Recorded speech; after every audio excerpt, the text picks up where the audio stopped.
A new giant theropod is coming to Path of Titans, and we also have the full kit reveal for the AGATHAUMUS and so much more. So let's get into all of this mod news that you should be excited for this week in Path of Titan. There are many Divine Beast mods that are upcoming, so let's just talk about everything that we know about them so far. And we're going to start off with arambourgiania, which I've definitely mispronounced. Arambourgiania was recently teased from this screenshot right here, and I'm sure many of you at first thought this was either quets or hats, and you can tell by the reactions on the image that people were like hats and stuff like that. So yeah, this is not them. It's actually something else, and this is the 6th playable in the upcoming playable list for the Divine Beast mods. And arambourgiania is a different, large, flying pterosaur. It's in the same family as quets and hats, but this comes from Jordan and possibly the USA as well.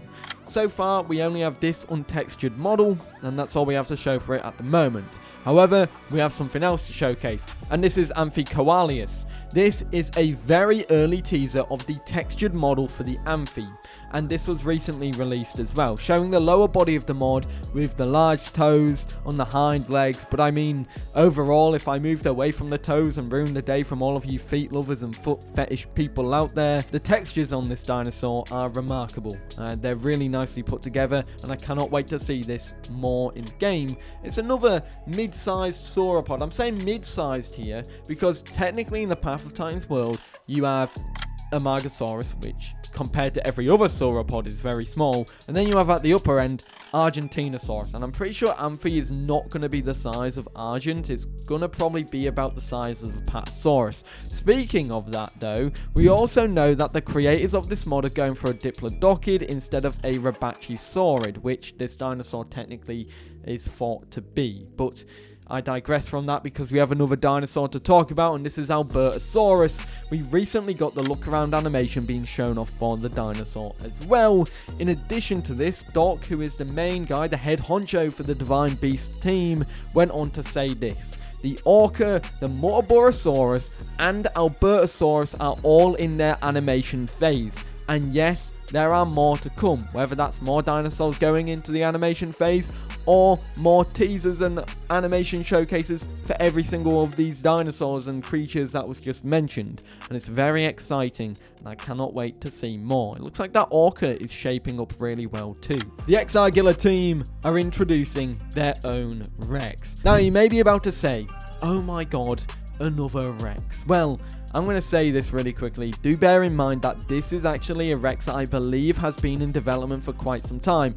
It was Rogue Terra's Rex back in the day, like 2 years ago before the official Rex came out. Then it was put on the sidelines for other mods, but now we're finally seeing some more stuff about this. Now you also may be thinking, why are we getting another Rex? It's going to be very annoying, isn't it? Just going to look the same as every other Rex? No, this is going to look different, and the creators of the mod have specifically said this is going to look different than all of the other Rexes and Rex mods that are in the game, because this will be fully feathered. They went on to say this: introducing the Argilla Tyrannosaurus, an almost fully feathered version unique compared to other Rex mods. So be rest assured, for all of you people who love the feathered Rex from yonks ago, you finally will be getting one, and this thing looks great in the concept art, because that concept art showcases extensive plumage, especially on the head, the shoulders and the tail, with small bits of plumage on the thighs, legs and arms, indicating this will have a lot of it all over the body.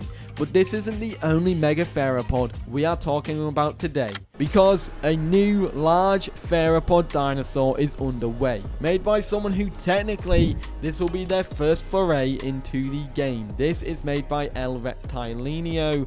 I've definitely said that one really wrong, but this is Carcharodontosaurus, and this is made by El Reptiliano and Wrath of Goliath's team as a collab side project between the two. The model for this mod is insanely gorgeous. We have 4 teaser images which were showcased and a bunch of animations that were shared in a YouTube video on El Reptiliano's channel. This is the walk cycle and the broadcast. The broadcast has sound, so take a listen.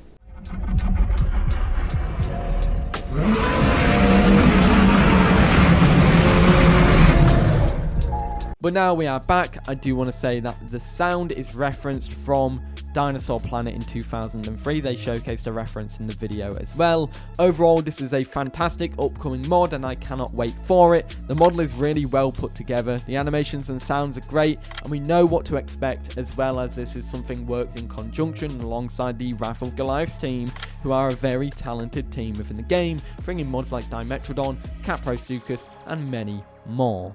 The full AGATHAUMUS kit has been revealed and oh boy, there is a lot to go through. The biggest thing is that AGATHAUMUS will be a semi-aquatic ceratopsian. This will be the first ever semi-aquatic ceratopsian in the game.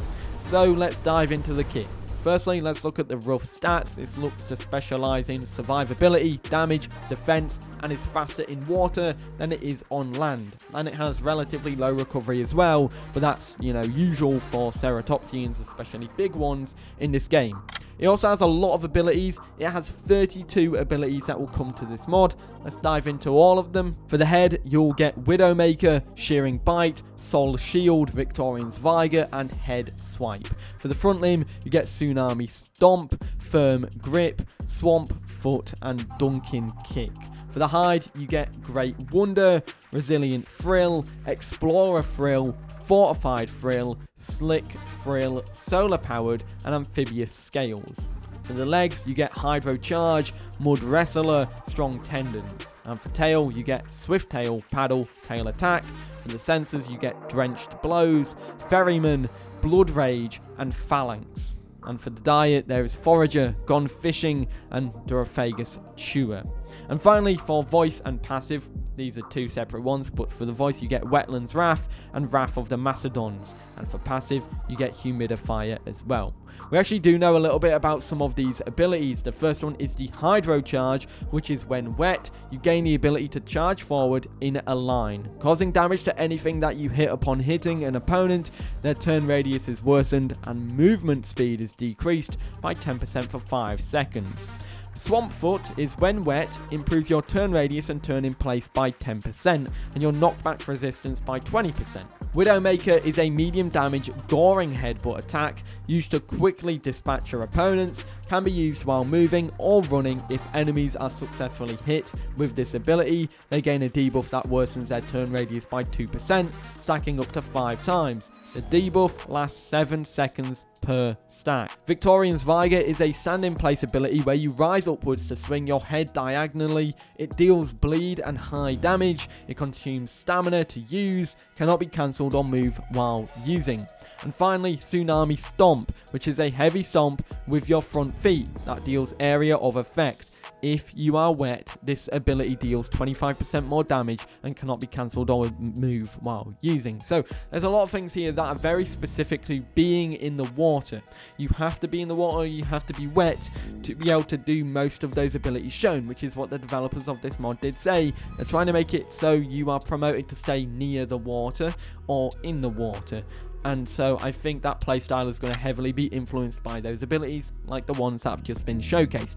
Either way, very excited. This is probably the first ceratopsian that we know for sure is coming that is fully semi-aquatic. Not fully aquatic, but semi-aquatic. But it's more promoted to be near the water than it is away from the water. And it'll be a good change of pace for other large ceratopsians in the game, like the official Eotriceratops and others to come. Other than that, let me know your thoughts about all of this in the comments down below. If you want to check out another video, I recommend this one, which was the latest mod news from Friday, which we spoke about a bunch of other cool stuff as well. But I do have an important announcement coming on Wednesday, so stay tuned for that as well, because it will change quite a bit on the channel. Anyways guys, I hope you enjoyed, and I'll see you all in the next one. Have a great day. Peace.